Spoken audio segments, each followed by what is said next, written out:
La ilaha illallah Muhammadun Rasulullah alaihi salatullah wa alihi wal. Terima kasih untuk Mas Dava. Beberapa yang sudah disampaikan tentang ini ada yang pertanyaan juga. Tapi saya tadi menangkap pertanyaan yang pertama, bagaimana ketika Buya menulis Gelombang Cinta ini atau puisi ini, tapi kemudian menolak ide gitu. Ini saya agak aneh pertanyaan ini, gimana kayak Buya? begini. Pertama, saya ini orang merdeka, orang bebas.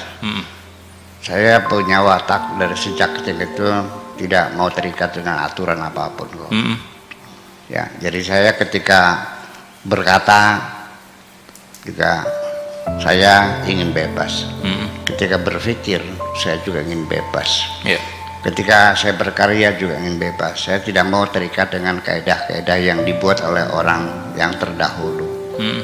Ya, karena saya ingin memberikan sesuatu yang baru. Kita tidak mengikuti orang lain. Dan juga saya selalu mengatakan, kalau engkau mau ikut aku silahkan, tapi aku tidak berjalan di depanmu karena aku bukan pemimpinmu. Dan juga aku tidak mau berjalan di belakangmu karena aku juga bukan pengikutmu. Kita berjalan bergandengan saja, tidak ada kesetaraan. Itu menjadi prinsip hidup saya. Jadi sehingga kaedah-kaedah, masih ada beberapa kaedah-kaedah yang berbeda antara pantun, antara prosa berirama, antara soneta, antara gurindam, antara semua karya seni itu punya kaedah-kaedah yang sama. Nah, kebetulan ini 23 jilid yang pertama namanya Puisi Cinta.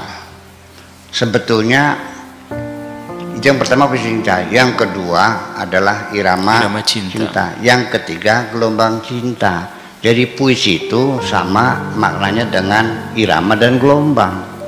Jadi bukan berbentuk itu karena puisi dalam bahasa puisi, ya. Nah, sehingga ini adalah satu kelahiran baru dalam bentuk karya. Apapun namanya silakan, karena ini bayi yang baru lahir. Jadi mau diberi nama apapun silakan saja. Kita menunggu pada kritikus sastra untuk mengevaluasi, lalu memberi nama apapun, apakah prosa berirama, apakah esai dan sebagainya, atau sebagai tulisan yang tak beraturan. Kan bisa saja tulisan yang tak beraturan. Di sana, di negeri luar di sana, ada karya-karya tulis namanya Al-Kitabat Ghairu Multazimah, tulisan-tulisan yang tidak beraturan. Jadi dia berbicara tentang feminisme, tentang perang dunia, tentang pendidikan, tentang cinta. Itu semuanya tidak beraturan. Kenapa? Karena yang menjadi visi, menjadi misi kita bersama adalah kita ingin menyampaikan pengalaman-pengalaman kemanusiaan. Jadi bukan semata-mata hanya menikmati indahnya kata, tapi ada pesan kemanusiaan yang kita sampaikan yang nantinya akan meningkatkan kualitas hidup kita ini dalam membangun perasaan yang lebih halus lagi, dan di penghujungnya saya harapkan menjunjung tinggi nilai-nilai kemanusiaan itu. Terima kasih. Masih satu lagi Buya, yang disampaikan oleh Mas Dava tadi, puisi Buya ini sangat elok, indah, romantis. Tapi di dalamnya juga ada semacam kekuatan kita harus berpikir. Ini kan menjadi mengganggu keromantisan Buya. Bagaimana? Ya, memang sesuatu keindahan yang kita dapatkan dengan mudah dan gampang itu menjadi tidak terlalu indah ya. Tetapi kalau setelah memeras keringat, memeras otak, menganalisa, oh aman yang begini, jadi ohnya itu besar. Jadi seperti kita mendapatkan rezeki, yang usaha setelah banting tulang, peras keringat, kerja siang malam, kemudian saya dapat rezeki, dapat uang 100 juta dengan perjuangan yang keras. Itu kita merasakannya sangat bahagia sekali. Tetapi karena kalau kita dapat uang dari warisan orang tua, nggak ada nikmatnya kok. Jadi sesuatu yang kita dapatkan setelah susah payah, kita akan mendapatkan kenikmatan yang lebih besar lagi.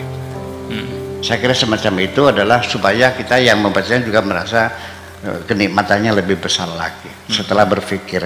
Karena dalam berpikir juga kita merasakannya satu kenikmatan juga sebetulnya.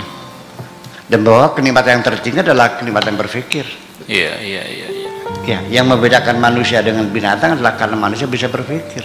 Betul.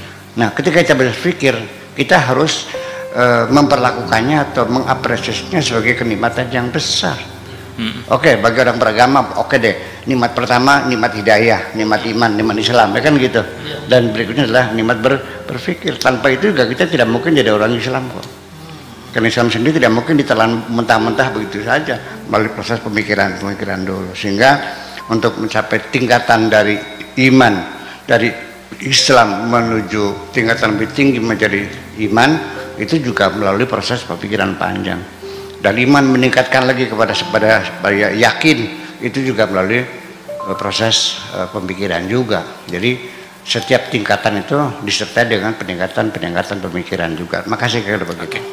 Masih satu lagi sebenarnya, ya, Bu, ya, apalagi itu yang disampaikan Mas Dafa tadi, ini tentang diksi yang ada pada bait-bait, terutama bait pertama dengan meminjam diksi ditampar kekecewaan. Ini sesungguhnya di dalamnya ada terselip apa menggunakan diksi-diksi semacam ya, itu, Bu, ya? Kekecewaan kan bercerai. Iya. Tapi ini kan belum dinyatakan bercerai. Ini seperti melamar, ya tidak, sesungguhnya itu alur cerita juga kan gitu.